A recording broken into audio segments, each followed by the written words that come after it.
Até o uso do termo ideológico já se tornou uma coisa incrível, porque durante 50 anos os comunistas tiveram monopólio do discurso ideológico. Quando alguém tenta se opor a isso, ele é acusado de ser o quê? Ideológico.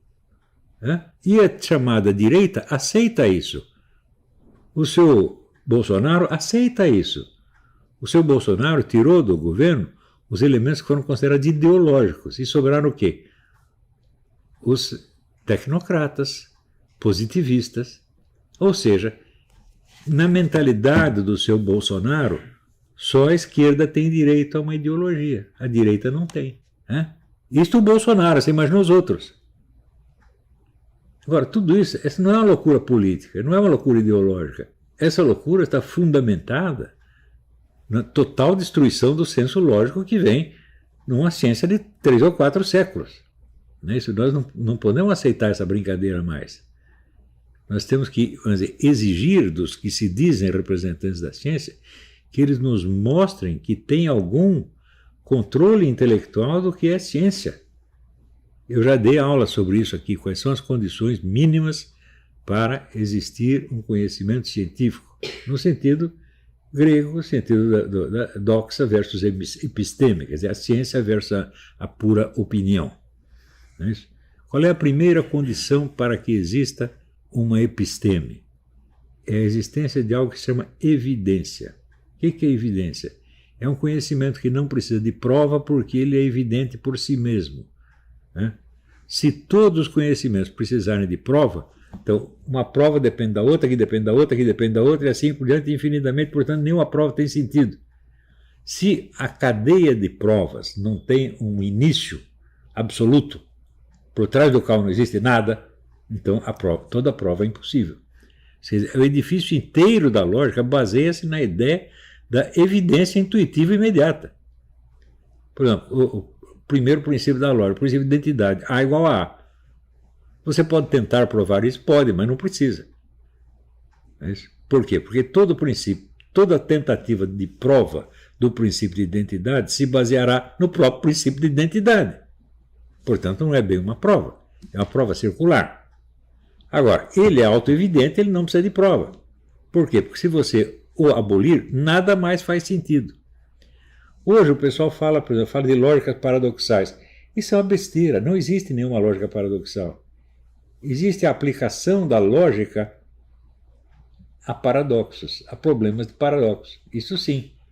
Mas a lógica paradoxal é baseada na mesma lógica formal de sempre, apenas aplicada de maneira inversa.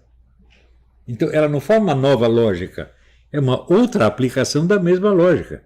Então você dizer lógica paradoxal é apenas uma força de expressão, é apenas uma figura de linguagem. Não é um conceito científico efetivo.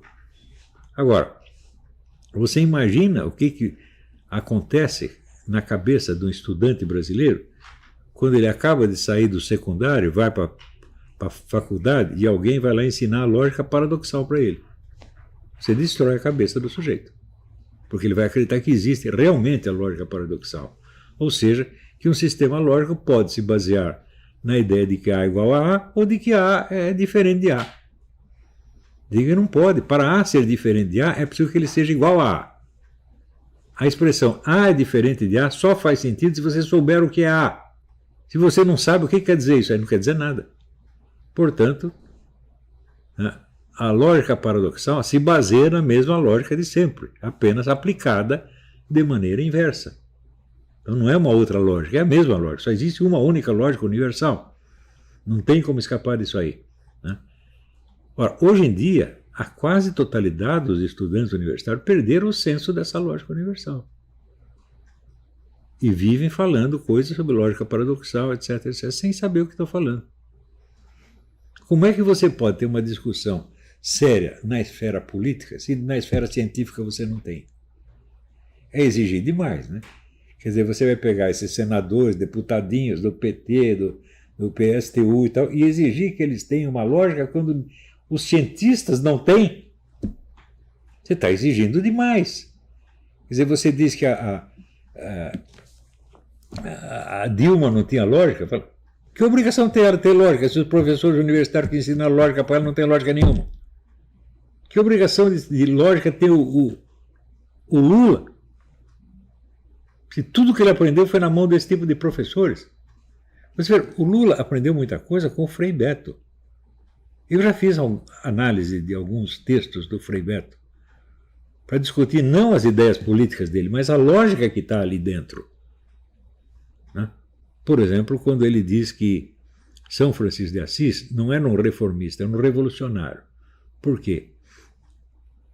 Ele era tão contra a classe dominante que ele beijava os leprosos. Ou seja, ele está identificando o leproso com o pobre. Como se a lepra escolhesse as suas vítimas por classe social. Como se não existissem reis leprosos. Tem um rei de Jerusalém que é leproso.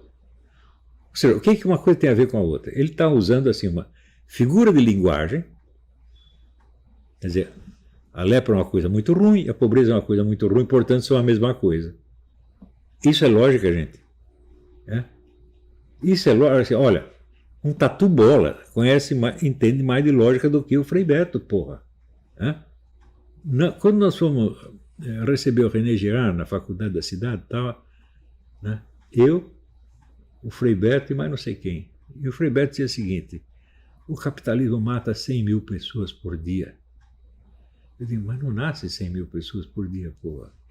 O que é isto, porra? É?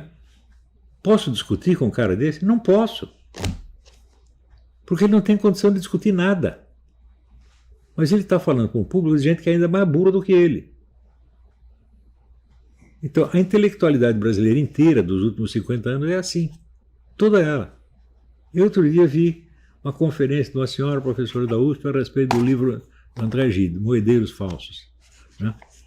Foi, assim, a análise mais idiota que eu vi na minha vida. Eu li os Moedeiros Falsos, eu li 40 anos atrás. Mas o que eu me lembro vagamente do Moedeiro Falso é mais esclarecedor do que tudo que ela disse. Também já expliquei para vocês o que acontece, por exemplo, com a crítica literária do seu Antônio Cândido, que é tido como um gênio. Ora, o Antônio Cândido, quando ele faz a análise do Graciliano Ramos, ele não é capaz de distinguir entre o autor e o personagem. As características que ele vê no personagem, ele acha que estão no autor. Quer dizer, mas isso é um erro tão elementar. Quer dizer, você está confundindo a ficção com a realidade, porque se o personagem está dentro do romance, ele é uma criatura de ficção. Mas para criar uma criatura de ficção, precisa de um escritor de verdade, quer dizer, um escritor de carne e osso. É muito difícil entender isso. Depois, quando ele vai analisar o livro do Zé Geraldo Vieira, né, A 40ª Porta, nesse livro tem várias pessoas que são almas cristãs, pessoas de elevadíssima qualidade moral. E o Antônio Cândido acredita que essas almas não existem. Né? Ou seja, Antônio Cândido é o topo da moralidade humana. Tudo que está para cima dele não existe, é invencionice. Então você pega, sei lá, São Francisco de Assis, ele não era tão bom quanto Antônio Cândido, ele deve ser um personagem imaginário. Quer dizer, é claro que esse sujeito não está habilitado a escrever dos assuntos que ele está escrevendo. E olha, o Antônio Cândido não é dessa geração, ele é de 50 anos atrás. E 50 anos atrás as coisas não estavam tão ruins assim. Mas